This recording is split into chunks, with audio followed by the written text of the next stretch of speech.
Well, this Saturday it's Rosehill's, I suppose, time to shine. Stack of Group 1 racing. All the best will be here on Saturday. Chris, a standard day for you, another busy day, and you're going to be a part of the Group 1 racing. And what a thrill just to be a part of it.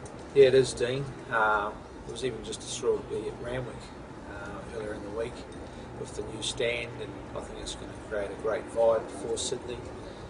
We've got good racing as it is, but to have the facilities to manage the big races such as the Golden Slipper, I think it's Australia's richest race day, and all those little things. That's what we work hard for, and it's certainly a privilege to be part of it.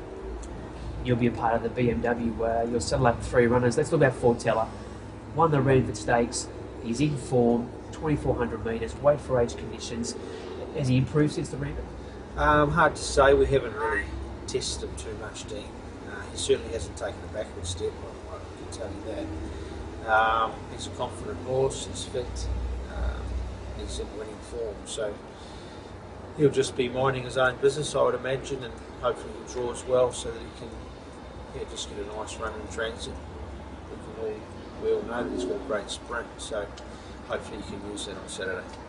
Gatewood and Kalini get up to the right journey to 2,400 metres, both of those ticking over nicely. Has this always been their grand final?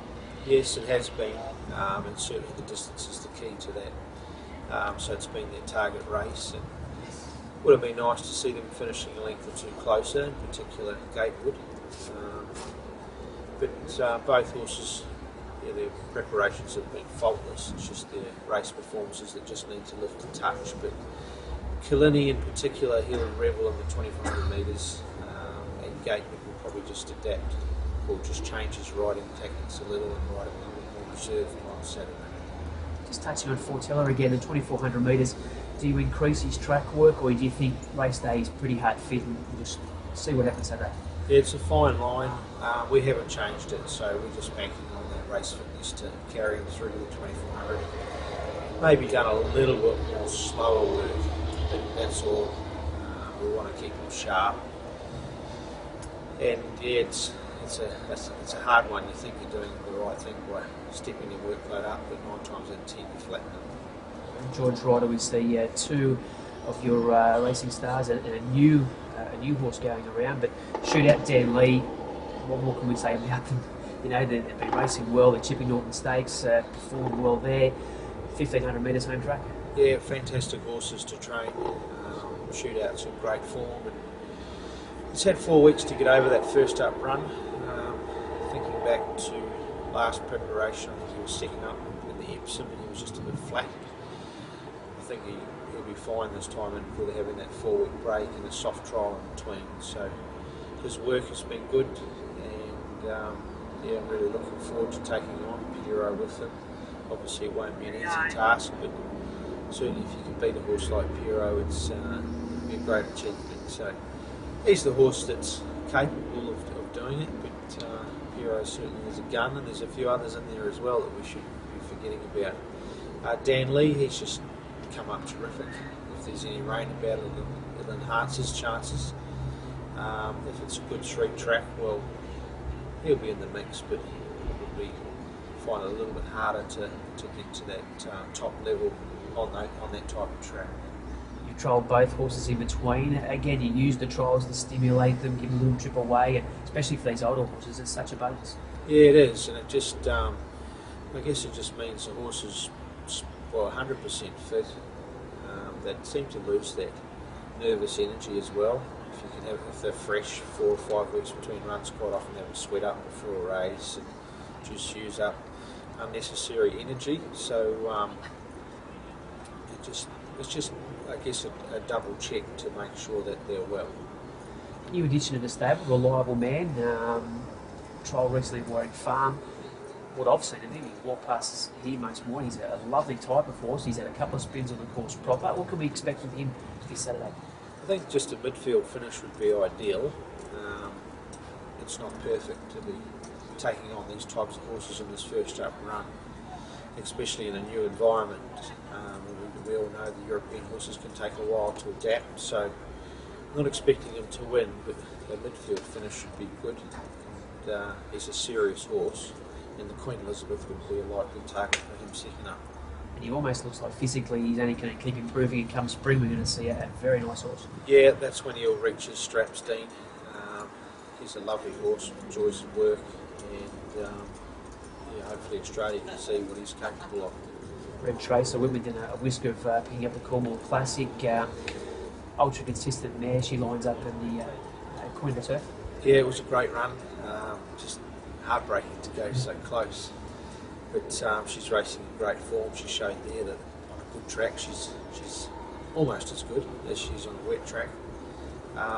Taking on more Joyous, which is tough, but again a great achievement if you can run close to a horse like her or even beat her. I guess you're looking for chinks in their armours to beat them, but she deserves to be there. And apart from more Joyous and I guess Secret Admirer, she's probably one well suited at the weights, being a weight for age race on Saturday. So she's had a faultless 2 weeks since the run in the Cornwall, and I'm sure she'll run well. Binary Stud Stakes, 2,000 metres, Hoy Girl and Royal Descent. You look at the race there at Kembla, there's a lot of merit in both runs given the sections they would have had to run to win. Yeah, it was a tough day to make up ground. And both are nice fillies heading for good careers. And Royal Descent's probably going a touch better, and I think 2,000 metres will suit her, and she's the type of horse that can knock a race like this off. But obviously needs to improve. I don't think the distance will worry either of them, and it's just good to see them draw well and good runs. They've had similar paths, they line up on Saturday. Is there much difference between their track work? Not really. We hold them both back. They're not big, strong horses just yet, so their racing's their serious fitness building regime, I guess. So yeah, they're just well held in their gallops.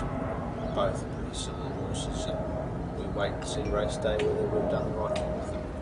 Another new addition, Say No More, lines up in the Sebring. Group 1 winner in New Zealand. Again, do you just learn along the way with these sort of horses?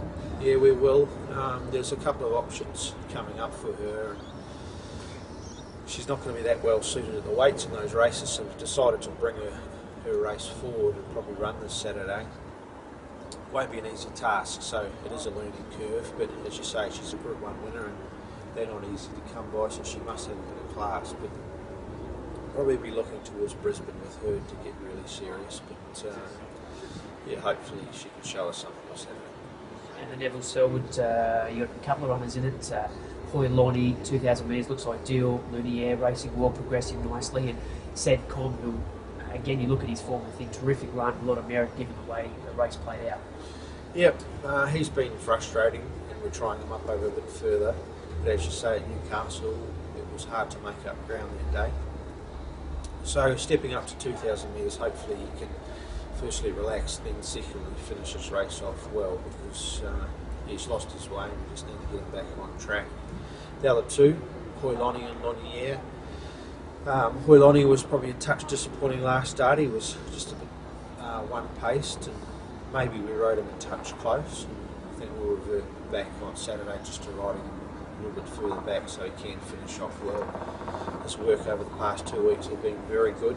And Lonnier, he's been a really probably is a promising horse, and his last 2 runs have been fantastic. And last start come from a long way back behind Julianus and got within a couple of lengths of him on the line, and I think that would be a good form race and certainly a horse going through. It's going to be a very busy day. Try and enjoy it at the same time. Thanks, Dean.